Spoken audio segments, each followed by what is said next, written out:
आज है बसंत पंचमी और आप सभी को मेरी तरफ से बसंत पंचमी की बहुत बहुत शुभकामनाएं। जय माँ सरस्वती देवी। ये जो बात लिखी है, इस बात से मेरी काफ़ी सारी यादें जुड़ी हुई हैं। जब मैं फर्स्ट ईयर में यानी कि 11th क्लास में था, तो मेरे एक सर थे फिजिक्स के, और वो कोई भी जब बैच स्टार्ट करते थे, यानी कि कोई भी बुक न्यूमेरिकल की अलग से स्टार्ट करते थे, थ्योरी की अलग से, तो वो सबसे पहले अपना जो क्लास चालू करते थे तो बोर्ड पर यही लिखते थे, जय माँ सरस्वती देवी। अभी वो इस समय इस दुनिया में नहीं है, लेकिन उनका जो देहांत हुआ है वो समय से पहले हो गया, लेकिन उनके जो काम थे वो इतने बड़े थे कि उनको हर एक बच्चा याद करेगा। और उन्होंने इतना अच्छा पढ़ाया कि मेरा 12th में एक्सीडेंट हो गया था, उसके बावजूद भी लिखने के लिए सिर नहीं झुकाया जा रहा था, फिर भी सबसे ज़्यादा नंबर उन्हीं के विषय में आए थे। तो आप अंदाज़ा लगा सकते हो कि 12th में एक शिक्षक के पढ़ाने पर कितना बच्चे के माइंड पर प्रेशर होता है, उस प्रेशर में भी चोट लग जाए और फिर उसके अलावा दर्द वगैरह हो, वो सब चीज़ एक तरफ, फिर भी उस एग्ज़ाम में इतने अच्छे सबसे ज़्यादा नंबर आने का क्या रीज़न है? वो है सिर्फ माँ सरस्वती देवी की कृपा। यानी कि सरस्वती देवी ऐसी हैं कि एक बार आपके साथ आ गई, फिर पूरी दुनिया की मुसीबत आप पे आ जाए, फिर भी आपका कुछ नहीं बिगड़ सकता। तो स्टार्ट करते हैं आज की वीडियो। आपको कुछ बसंत पंचमी के बारे में इंफॉर्मेशन देनी है कि विद्यार्थी को क्या क्या करना चाहिए बसंत पंचमी पर, जिससे कि उसका आगे का विद्यार्थी जीवन और बेहतर होता जाए।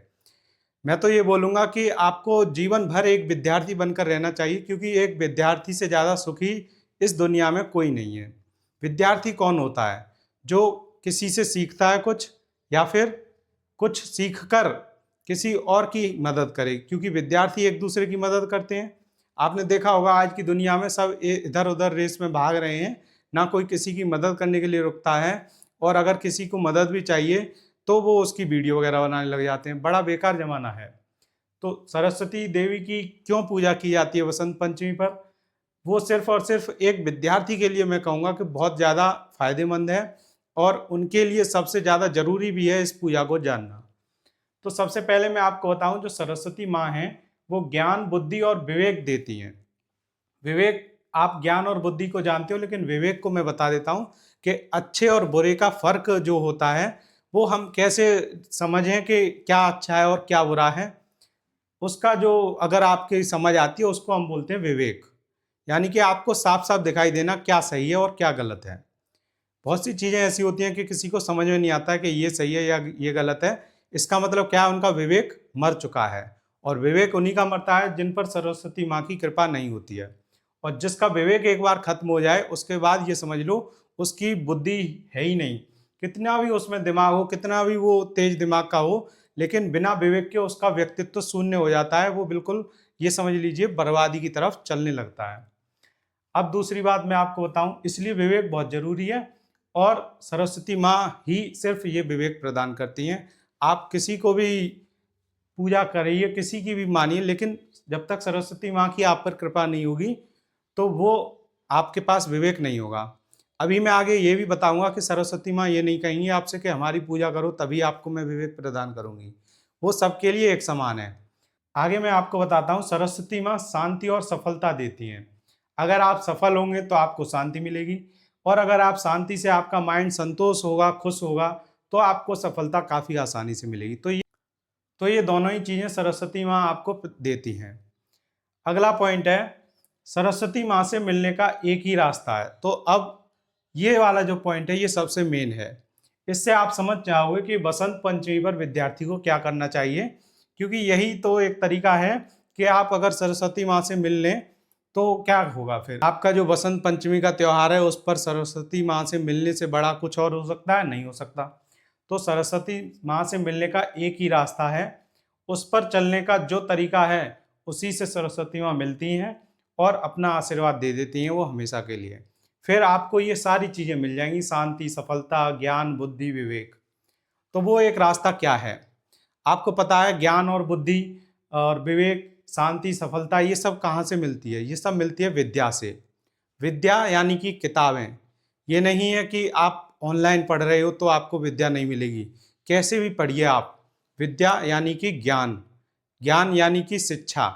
ये सब चीज़ें जुड़ी हुई हैं सरस्वती माँ से। तो अगर आपको इनसे मिलना है, तो उसका एक ही रास्ता है, वो है शिक्षा।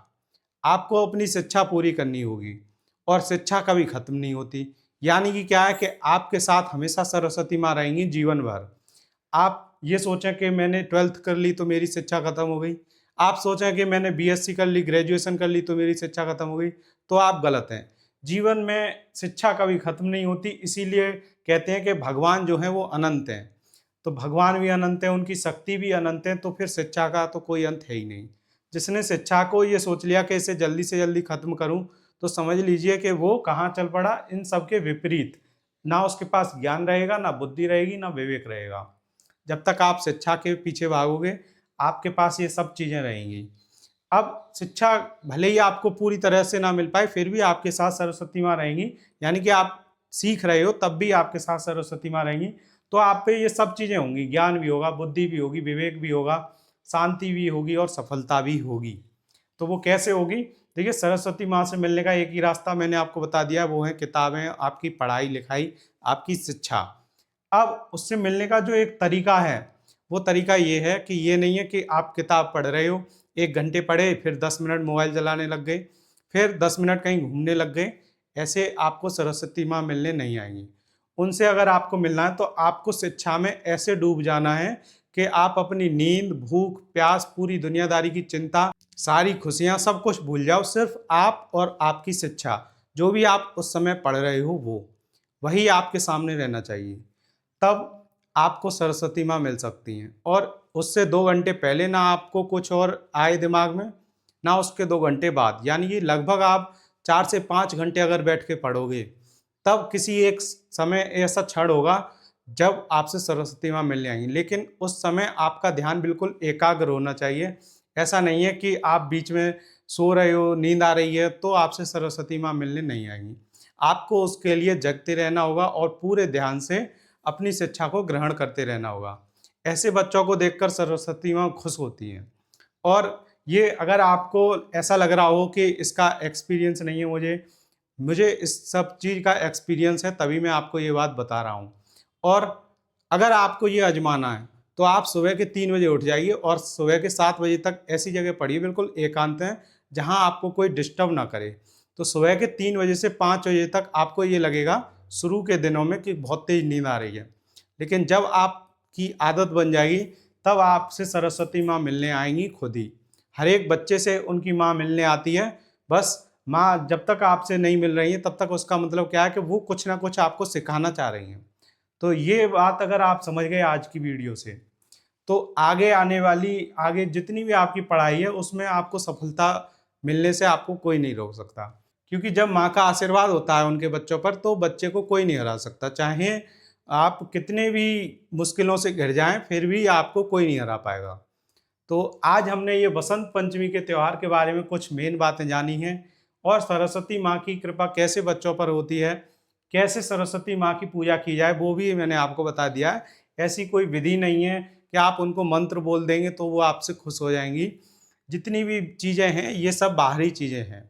जितने भी भगवान हैं वो हमसे दिल से जोड़ते हैं। तो आपको अगर उनसे मिलना है तो आपको क्या करना है, सिर्फ यही रास्ता है जो मिलने का, कि अपनी शिक्षा को ग्रहण करते रहना है। यानी कि जो भी आप शिक्षा ले रहे हो और उसको जो तरीका है उसी तरीके से लेंगे, तो सरस्वती माँ आपको मिलेंगी और आपको सरस्वती माँ मिलने आएंगी। उसके बाद उनका आशीर्वाद आप पर रहेगा, तो आप पे ये सारी चीज़ें होंगी। और इन चीज़ों के बिना हर एक इंसान अधूरा है। यानी ये कह लीजिए आपके इंसान नहीं, वो जानवर है।